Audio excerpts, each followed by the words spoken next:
directive policies of our constitution mandates that the government shall provide assistance to the persons in case of unemployment, old age, sickness and disablement within the limits of its available resources.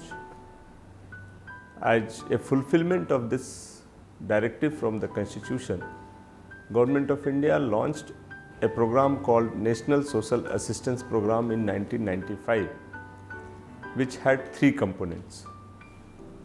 The first component was called National Old Age Pension Scheme, under which destitute persons who were of 65 years and above were given monthly pension of ₹75. Second scheme was National Family Benefit Scheme, under which if a person who was the primary breadwinner for the family dies, the family is given assistance of ₹10,000 to tide over the immediate crisis that family gets in. Third scheme that was launched was called National Maternity Benefit Scheme, under which women were given assistance for at the time of birth of their children, up to 2 children per woman. The third scheme has been subsequently transferred to Ministry of Health and being implemented under a different name. Subsequently in 2000, another scheme called Annapurna was introduced, under which those destitute persons who could not get pension under National Old Age Program were covered by providing 10 kg free food grains every month. Subsequently, the amount of pension was increased from ₹75 to ₹200 in 2006.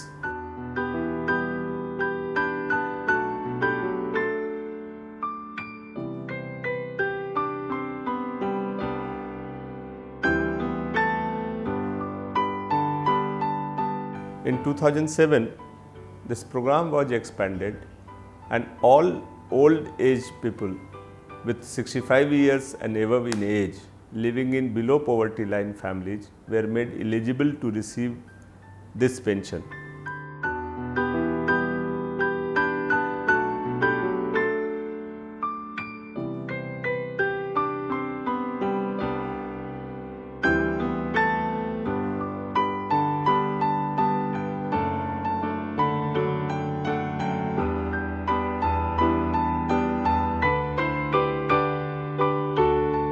This pension was also renamed as Indira Gandhi National Old Age Pension Scheme.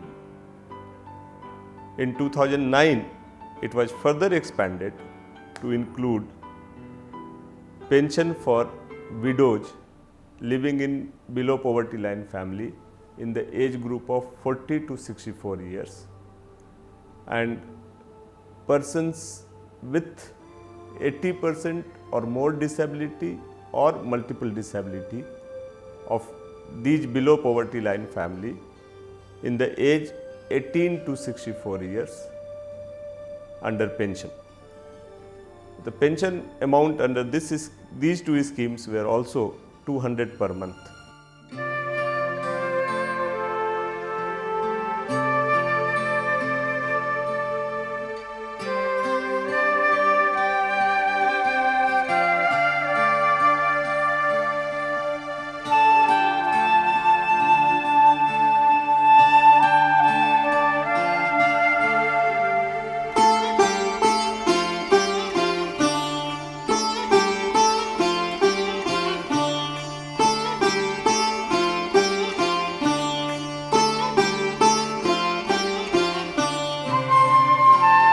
Indira Gandhi National Disability Pension is available to persons having 80% or more disability or having multiple disability.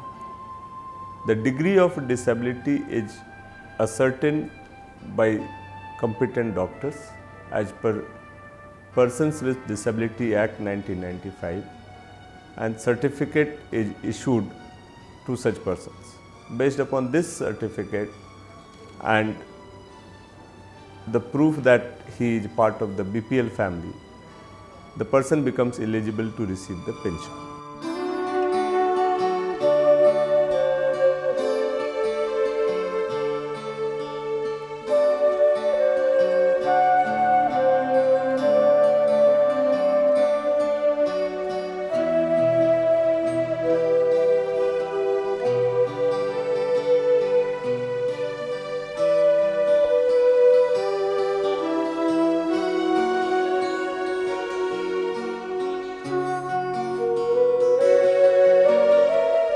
In 2011, from 1st April, the eligibility condition for old age pension has been reduced from 65 years to 60 years, as a result of which eligibility for widow and disability has also got modified from 40 to 59 years and 18 to 59 years.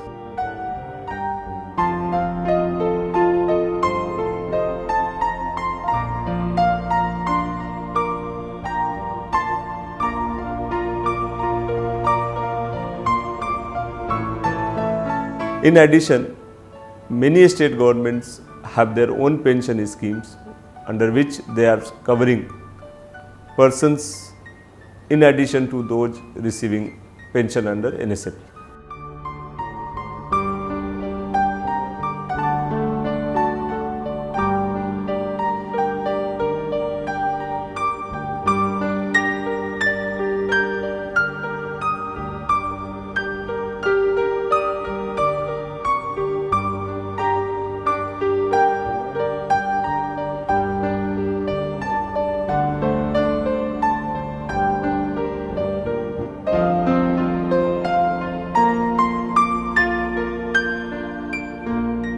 Funds under NSAP are transferred to the state governments who implement the scheme.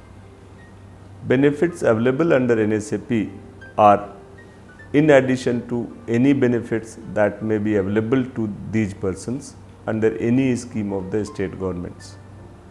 The state governments have also been requested to supplement the pension amount from their own resources so that these persons get a decent amount per month to meet their basic requirements.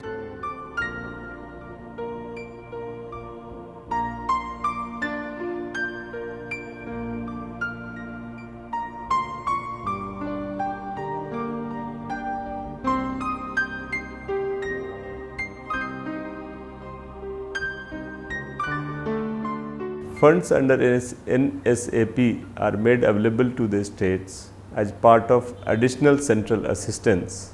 Funds are released in 4 quarterly installments at the beginning of each quarter.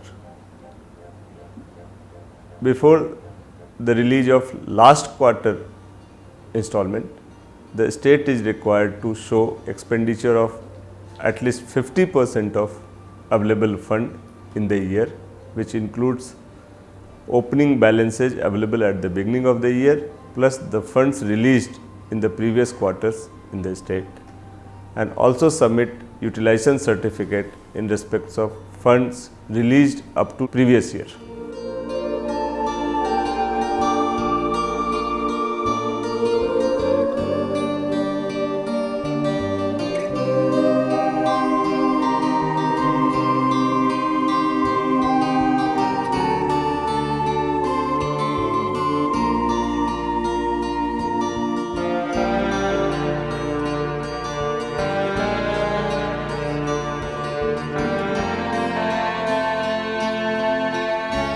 The scheme is implemented by the state governments. The process for identification, sanction and disbursement of pension is prescribed by the state governments. Under this scheme, all persons who satisfy the eligibility criteria and belong to the BPL families as identified by the state government as per criteria prescribed by Government of India are eligible to get the pension. In most of the states at present, BPL list of 2002 is followed. In some states where this list is not available, the list of 1997 is followed. We are currently going through a process of conducting fresh socio-economic census to identify BPL family. Once these lists will come out, the selection would be as per the new list.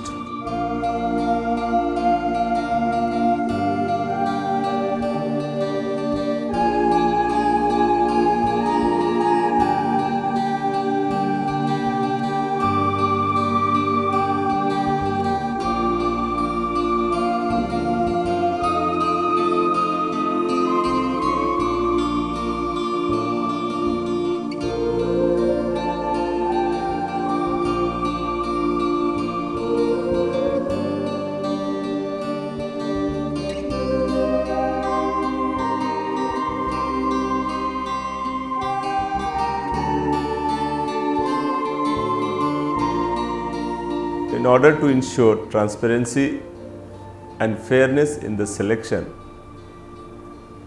social audit by the Gram Sabha has been prescribed, in which it has been advised that the list should be placed before the Gram Sabha at regular intervals, and so that it can scrutinize and throw out the ineligible persons. In addition, annual verification has also been advised by agencies other than those involved in the process of disbursement of the pension. The coverage under NSAP is exhaustive, and all family having eligible persons are eligible for the benefit under the scheme. Any person who is left out may approach his Gram Panchayat or the officer implementing the scheme to get himself included if he satisfies the eligibility criteria as per age or physical or social status like disability or widow.